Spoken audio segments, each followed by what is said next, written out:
Is everything all right? Yeah, I'm just working out my camera. I got a new tripod, especially for this. And yeah, of course, I forgot that we're supposed to do it upright with Insta. So I had it set up the okay. Take your time. Okay, there we are. How does that look? Yeah.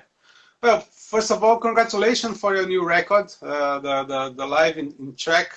And could you tell a little bit more about it? Because I believe that you have many fans there in Czech Republic.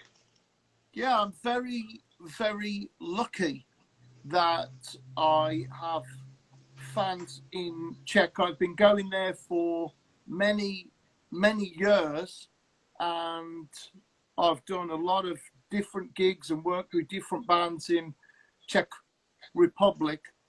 What I wanted to do was make a live album that was the end of the tour. What happens when you make a studio record, or especially for me, then you write the songs, you rehearse a little bit, record them, and when you play them on tour, they become very familiar, and they start to take on their own life and their own personality, and something more comes out of them. So what I wanted to do to go with my Infinite Entanglement trilogy was do a live album at the end of each tour that was the set list from the tour. So you would have the studio version and then a live version of most of the songs from the trilogy. And it's a very different feel and approach that we have when we do our live performance. A lot of venues are smaller and more intimate, and I enjoy it. And it's very stripped down and very simple. And the important thing is communicating the emotion of the song. And so that's why I wanted to do a live album, and we did two.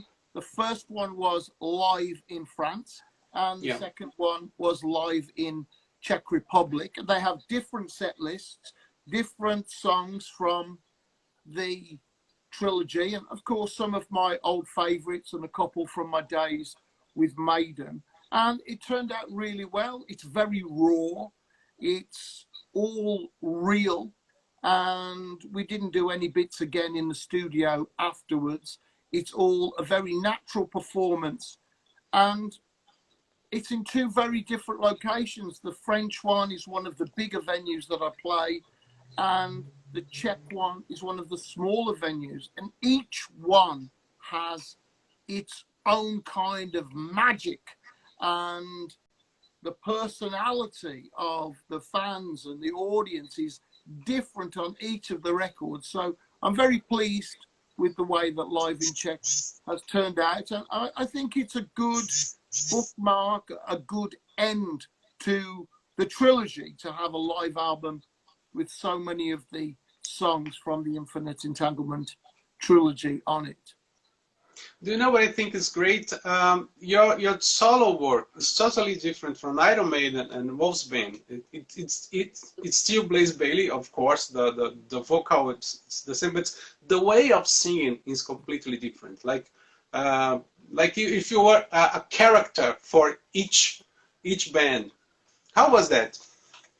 Well, I think if you listen to the eras and you take into account the things I've done and what I've learned, then when I listen to my early Wolfsbane records, I hear a young man with a lot of energy and not too much skill, but a lot of willpower. And I learned a lot along the way. I worked with top studio engineers, with top producers in metal, and I learned a lot. And when I joined Iron Maiden, I learned a lot more about my voice. I started using different areas of my voice, and there was a revelation, because these bigger, more dramatic songs, I started to find more emotion that I could put into the lyric and the melody and bring the song to life. So what I felt was, even if English is not your first language, as I started to find this other emotional part of my voice, then you would be able to tell that this was a serious emotional song because of the way I was able to use my voice. And perhaps you would be, well, this guy sounds pretty serious about what he's doing. And I learned so much. It was such a great experience in Iron Maiden. I grew a lot over the 2 albums that I made in the studio and 2 huge world tours that we did, and my first ever visit to Brazil. And I was treated so well by all of the fans in Brazil. It was an incredible experience. So my voice has changed, and it's a development. Then doing my solo work, I knew I had these other parts of my voice. And I tried then to start thinking about the whole song and finding the lyric and the melody and the music and getting the 3 things to fit together to give it the real emotional depth that great songs have. So I was always searching for that connection with the listener, and I've kept doing that really, and finding different areas of my voice. And now I produce my own albums with Chris Appleton. We co-produce the albums, and I'm always looking for where is the emotion of the lyric, or where is, sometimes it's the melody comes, right, what is the emotion of that melody? What is the lyric that goes with that? And always trying to find this perfect storm of emotion and melody and music. I don't always get it right, but that's what I'm always searching for. And that's the thing about my solo work. I am very heavily influenced by Steve Harris and the work that I did in Iron Maiden. And on my Infinite Entanglement trilogy, you can maybe hear in some parts, that's what they would have done in May when he was in Maiden. That's maybe the way the song would have gone. And it tells different stories. And it's a very satisfying time in my life as a vocalist and a singer, because I'm able to find the connection and the emotion. I know where to look for that. When I was starting out in the early days of Wolfsbane, a lot of time it was luck. I found it. But now I go, I know where to look for that sadness, for that darkness, for that anger, for that passion, for that sex. And I find it, mostly I find it. So it's very, very satisfying that now as a songwriter, I know my instrument.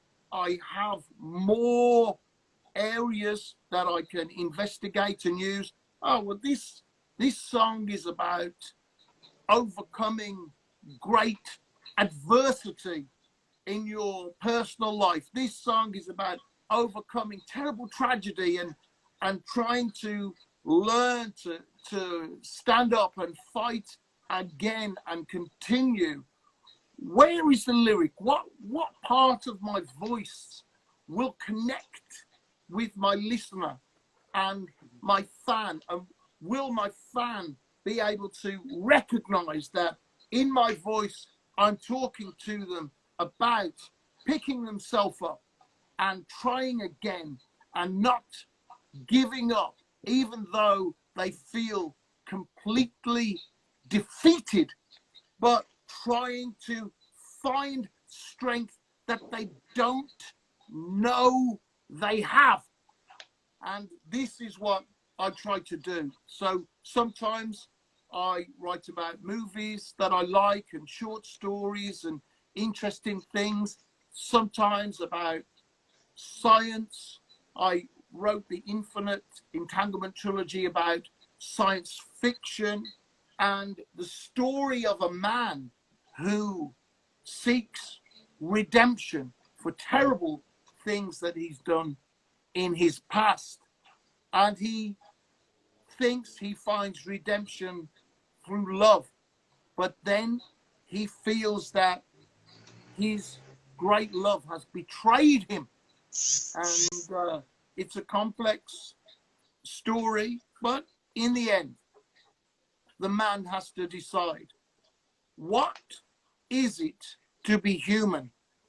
He wakes up and his consciousness is in a machine. Is it human?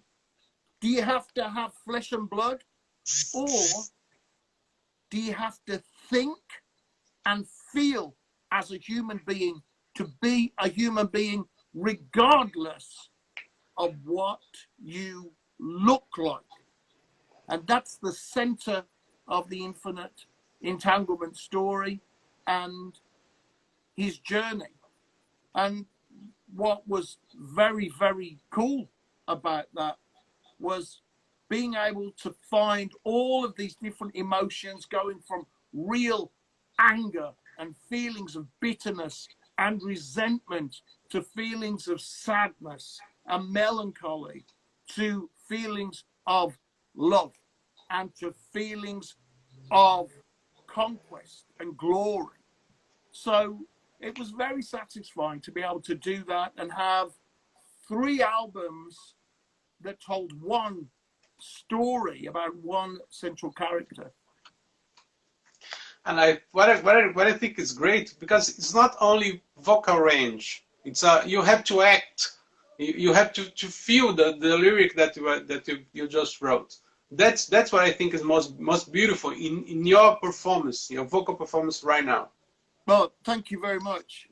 It's certainly a challenge sometimes, but I'm trying to build a bridge and constantly have that connection between the character of the lyric and the emotion of me. And sometimes it's a lyric that is about my own emotion and it's disguised as a character in my story. And sometimes it's very thinly disguised and sometimes it's well hidden behind there. And I think perhaps on the Infinite Entanglement trilogy, there's a couple of places, and I think Eating Lies is one of the songs where I really got it right on that song. And that's a video that we did as well for that on YouTube. Very, very simple. And I really feel that that was one where I connected, and I really think that when you listen to it, this is one where he feels completely and utterly betrayed by the person that he loved and trusted most. And I hope that you will feel that when you listen to that song, Eating Lies. Yes, definitely. Blaise, I was reading some old articles about you, and there is one definition of Wolfsbane that I found it very amazing, that you were the Van Halen of Tamsworth. Yes. And, yeah. and it was a funny band, right? How was that? Well, it's a difficult thing to describe because we were very, very serious about our music and our songwriting. But also we were four guys from a small town where we wanted to get out of there and see the world. And we were always looking for the exciting thing and the positive thing and looking for fun. So we weren't looking to be clowns. What we were looking for is the joy, the pure and simple joy that rock and roll, that heavy metal can provide, just the real joy. And I think a couple of our songs, I Like It Hot and Easy and All Hell is Breaking Loose at Little Kathy Wilson's Place and Cathode Ray Clinic. Some of our songs, you can really feel that there is joy within the band. It's not comedy, it's joy and the expression of joy, and trying to find that joy and that positive feeling in difficult circumstances. I think it's more identified. Of course, they are from a different generation, but there is a band, Raven, that is a joyful band to listen to. Do you think Yes, that you connect? Yeah, I think you're right. There are a few bands that, like Raven, like Van Halen, Wolfsbane, and in some ways Motorhead, even though it feels odd, but many Motorhead songs are joyous, and so are many AC/DC songs, joyous and fun, and something that you don't have to take too seriously. Music is so vast and can do so many things. Music is emotion, and there are so many different emotions that we can portray. Sometimes the darkest things, and sometimes the lightest and most beautiful and fun things. So I think that's an important thing to remember. And perhaps in the lockdown and with all of the time that we've had to spend inside, those of us who have a love affair with music, not just heavy metal, but music in general, those of us who are in love with music, and every time we put on an old record that we didn't listen to for a year or 2 years or a bit longer, you go, wow, I don't remember it being this good. And so these are wonderful things. And I really think that if the government knew how good that we sometimes feel when we choose the right CD for the right mood to get us going, to reflect us. If the government knew how good that felt, they would tax it. So for me, it's a party band. So when you are upset or when you are sad, listen to Wolfsbane or go to a Wolfsbane concert, and your life you get better and better. We had a reunion, and we've made a couple of albums, and Wolfsbane Saves the World is one of them, and it still has that joy when the four people are together. That's the sound we come up with, and it's a lot of fun, and it's something that feels good. And we're back because of all the extra time in lockdown. Then there's been a bit of extra time to say, well, why don't we try and see if some of these old song ideas that we had last time we were together, see if we can get those working. And so we hope that at some point next year there will be a new Wolfsbane album that people will be able to partner to. Great. People are asking, what team do you support there in England? Well, I don't really follow football, but by birth I am Aston Villa. And Because I it's know from Birmingham. in Brazil, you must follow a team. You must follow football. But yeah, I don't follow football so much. But my father was Aston Villa. My uncle is Aston Villa. My whole family is Aston Villa. My grandfather is Aston Villa. My father was a season ticket holder at one point in his life and used to tell me wonderful stories of going to see Aston Villa. So by birth, I'm an Aston Villa supporter. But I live in an area of England called the Black Country. And so there are many rivals and deadly enemies within a close radius. So there is Aston Villa, there is Birmingham City, there is Wolverhampton Wanderers, there is West Bromwich Albion, and all of these teams are very close together within just a few miles. So there's a lot of rivalry in this small area. Birmingham, it's an interesting city because you are from Birmingham, and Birmingham, it's also something happens with the city or that create a new bands. For example, the poverty in the end of the 60s because of the war and so created Black Sabbath. The economical depression created great reggae bands like UB40 or the Steel Pulse.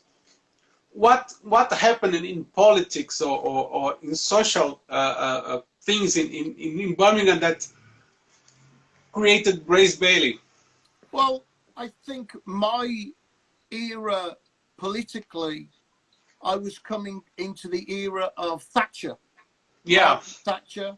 So we had battles against trade unions and industry, and also a terrible war with Argentina. So that was the era that I was coming from. And also it was the Cold War. So at a time that we were listening to, when I started listening to Whitesnake and to Black Sabbath and to Led Zeppelin and all of these bands, when I started really getting into music, then this was a time of the Cold War when possibly everything would end in an hour. And there was a feeling of a threat constantly over you. And this feeling of a nuclear Armageddon was real and possible.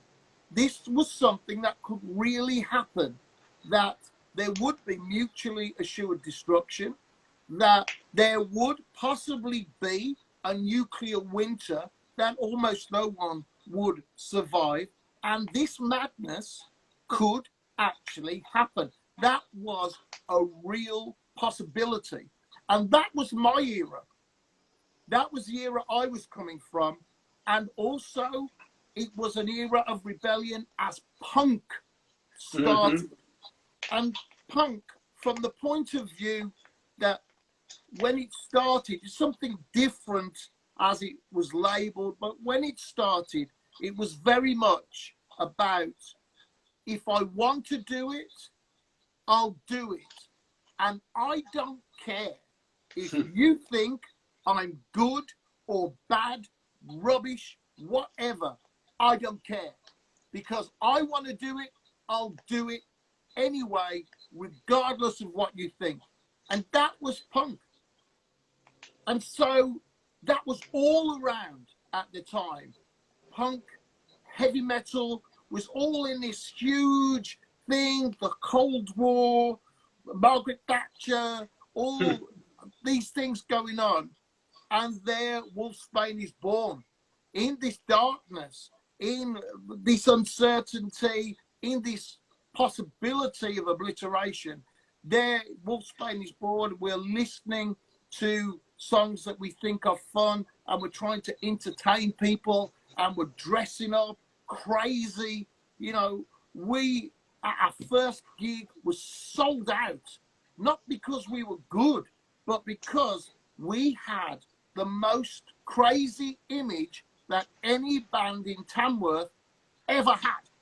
And our picture was in the paper. And people said, these guys look so crazy, I've got to see them. That was it. So, and that's how it started. And we always tried to entertain people. And that's the era really where I come from. And I'm very grateful. Now I live in a world where there is a low possibility of a nuclear Armageddon, of this kind of terrible failure of government. That's a very small possibility now. Now the threat is much smaller. It's a virus. Yeah. It's a much smaller threat that we have now. It's microscopic compared to gigantic. So it's a different thing. Who will be the new bands that come from this era where people have communicated online and done things via Skype and things like this and FaceTime? Who will those bands be? I suppose we'll find that out in 3 or 4 years. The bands that came together, that were inspired by this dark time. Blaze, the people are asking, why do you not play old songs in your concerts? Not Maiden songs, but some of your old songs. I do, and that's just miscommunication. I've been to Brazil many, many times since I left Iron Maiden. I did the 10th Dimension tour and the Man Who Would Not Die. I did many tours of Brazil with classical acoustic with Thomas Fyson and with full metal, and I played mostly my solo songs. But last time I came to Brazil, it's the anniversary, 25 years since I joined Iron Maiden. And so what I did, I wanted to do, right, people come to my concerts and they say, the last time I saw you was 1996. I'm like, well, I've toured every year. I've made 11 studio albums since then, got some good reviews. I've played all over the place, and you don't know about me. You don't know what I've done. So that was a bit frustrating. So what I said was, right, okay, we'll do two things. We'll go back and we'll say, right, I'm going to do a full set of my Iron Maiden songs for two reasons. One, to celebrate this huge time in my life that has affected me so much. 25 years ago, but an incredible influence that those 5 years completely changed my life and the way that I looked at music. So first, to celebrate joining Iron Maiden 25 years ago, and second, to wake people up and say, I'm Blaze Bayley, I'm still alive, I'm still performing, I'm still writing. So my next tour of Brazil is my solo albums, going back to Silicon Messiah, 10th Dimension, Blood and Belief, things from my trilogy as well. And that's what I'll be doing on my next tour. So I always play songs from my whole past, from all 11 albums. And it was just last year, I really wanted to do this 25th anniversary to wake some people up. I've got fans that have followed me for years and years. I'm very, very lucky to have such wonderful support from so many wonderful fans. And I always look forward to coming to Brazil and seeing my fans there. And now I hope that people will have come and seen my 25th anniversary. And I spoke to the guys in Maiden, and I had a special backdrop that looked a little bit like the X Factor, and a little, you know. So It was very, very cool. And so I hope that many people who only know me from Iron Maiden, now they will see me as a singer that is still making albums, and that they will look at the other things that I've done. Yeah. You know, I was watching some videos from live videos from Wolfsbane and for your solo work, and I think it's fantastic your way to approach the audience, because you don't put yourself in a position, oh, I'm the lead singer, I'm the best, or you are the fan, but you treat the audience like your friends. In live in Czech, for example, you talk a little bit about the problems that you have in your personal life, but you always, and you thank the fan for that, but you always say, be true to your friend. Friendship is important. Don't believe they say that you never get there, because I'm Blaze Bayley and I got there. So I'd like to know, how did you create this way of communication? Well, it's been quite a journey. And in the start, in Wolfsbane, we had a van, and we went to small venues around the UK. We were very lucky. We had an agent. We just had a couple of reviews in magazines, and that was enough to get us some shows in different parts of the UK. And we didn't really have crew, so at the end of the concert we'd come out, sell our t-shirts ourselves, meet our fans, and we were the biggest unsigned heavy metal band in the UK, and we were playing to good crowds, good audience, good size.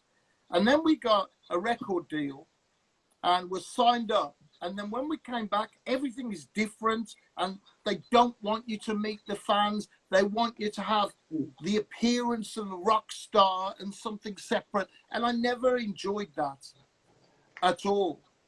And so years later, when it was my solo project and I had a chance to do things just on my own terms, I was able to be completely independent, to be the boss of the record company and the singer and the merchandiser. And I thought, no, for me, I am so lucky that I'm supported 100% by Blaze Bayley fans.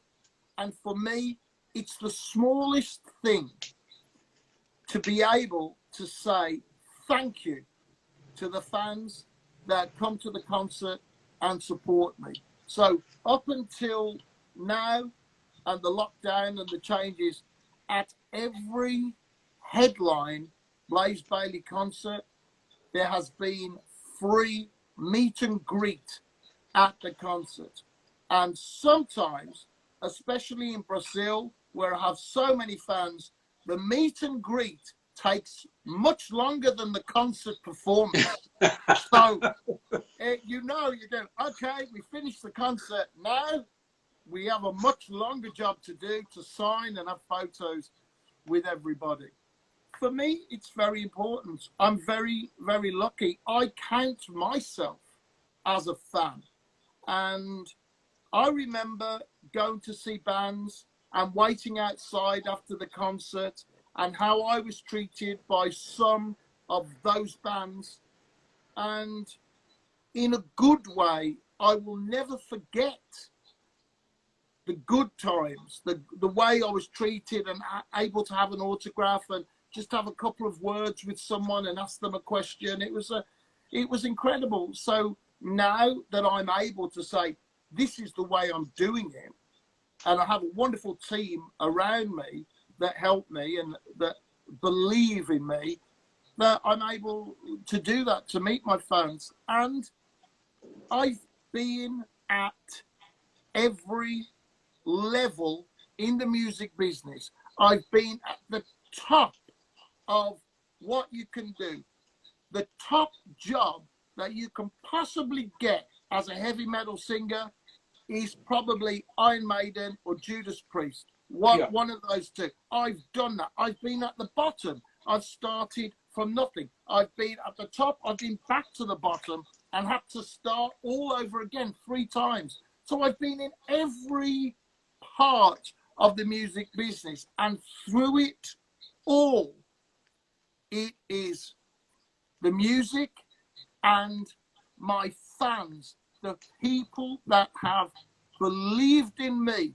And on those times when nobody did any promotion for the gig, and it was 17 people, or worse, one night, 7 people.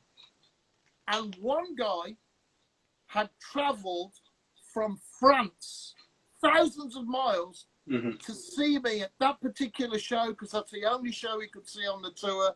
And you just go, but there's no giving the money back. There's, okay, they came to see this show. Every fan is important. And I kept going. And those guys that really supported me through those dark times, I feel that it's important for me to say thank you to everybody that buys a CD and a T-shirt and a ticket. Without my fans, I wouldn't be able to live this incredible life. I dreamed of being a heavy metal singer and touring the world. And I'm living that dream. And that's not just because I had that dream and I was very ambitious and I worked hard. It's not just that. It's because people believed in me, because fans stuck by me through thick and thin, through some very dark times. Fans stuck with me and supported me and sent me letters and messages saying, please continue. I'm really excited about your next album. I can't wait to hear what you're going to do next. So for me, I have to meet my fans. I have to say thank you. I have to have a photo so I can just be, thank you for being here and thank you for making my dream that I had as a young man. You haven't just made this dream possible. You're part of this dream with me. And so every performance, it's not, right, all these people have come to see me. For me, at each performance, I am with all of these people to share these songs and these emotions. So that's why it's so important to me to meet my fans and just have those few moments. It reminds me a story that Ronnie James Dio told us, that he saw the fans waiting for hours in the rain for Rich Blackmore in the Rainbow Times, and Blackmore ignored them completely. And Dio said, from now on, I will respect every fan that was in my concert and asked for an autograph, because I will be completely different from that man. I met Ronnie James Dio many times over my career, and he was a wonderful, wonderful man and a hero to me, because when I saw Ronnie James Dio perform in Birmingham at Birmingham Odeon, which is a small venue, it's not even a venue anymore, it's back to being a cinema, then that was an epiphany to me. And I went back to work after the show. I had a night shift and I was at work on the night shift, which was, and it was cleaning a hotel. That was my job. And I was pushing the Hoover around And I just remember stopping and thinking, where do I really want to be in the future? Do I want to be pushing this Hoover around this hotel and cleaning this hotel and cleaning up mess after drunk people, or be a heavy metal singer? And I thought, well, why not try to be a heavy metal singer? And that was the beginning of my dream. And it was because I saw Ronnie James Dio. That's what really made me think I want to do it, because his voice was incredible, so dynamic, power, sensitivity, passion. That's what really made me want to do it. I listened to all of his albums. I was a huge fan. So, yeah. And the times that I met him, he was very gracious. He didn't know who I was when I was in Wolf, Spain. He didn't know anything about me or anything, but he was just treating me like a normal person. And when I was in Maiden, this is absolutely crazy. This is completely crazy.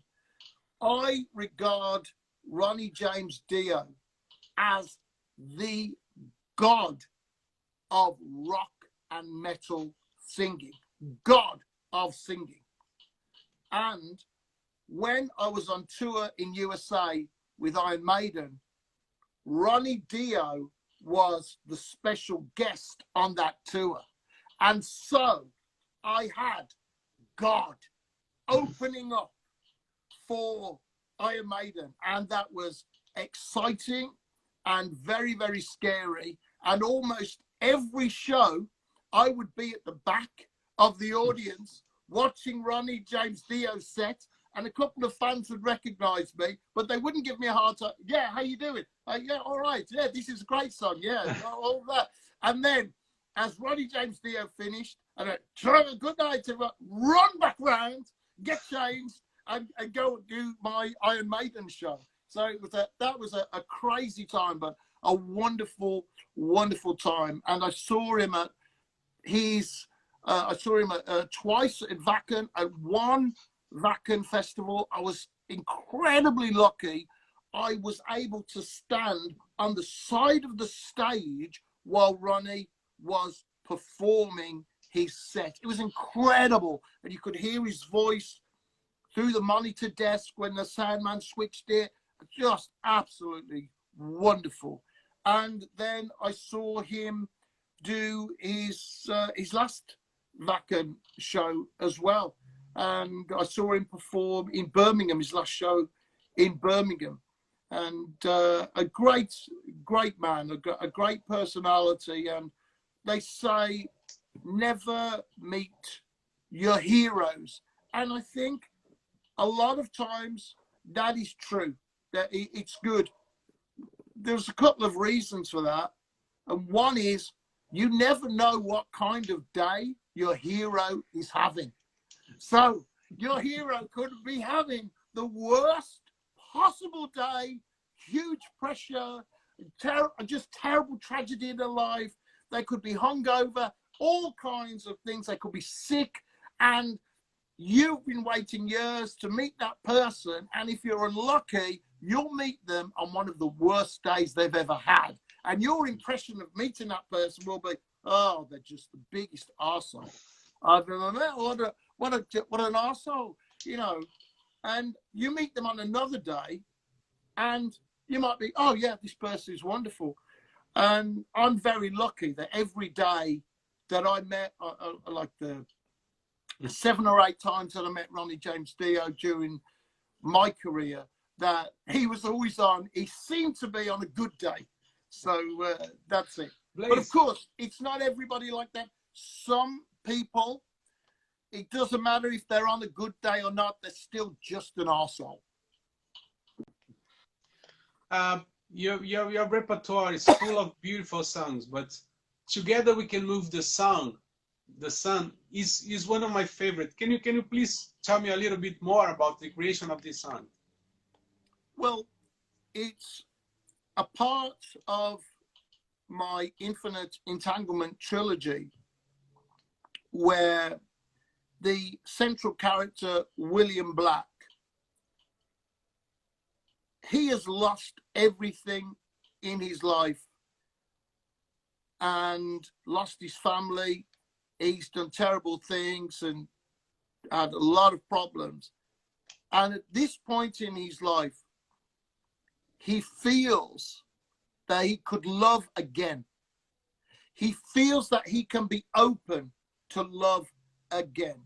And he feels that there is a power there between him and this woman, that real love, a connection that is as deep as the ocean and as deep as time, that perhaps there is a great love, the greatest love of his life is there. And that is, together we can move the sun. But of course, it's a tragic song too, because it tells this story of him being open to what perhaps is the greatest love of his life. And also, he is losing that love at the same time. And it's a very difficult paradox for him to come to terms with. And in the chorus, it's remembering and feeling this huge emotion of the greatest love of his life. And in the verses, it's tinged with a melancholy and a sadness, the realization that she is leaving.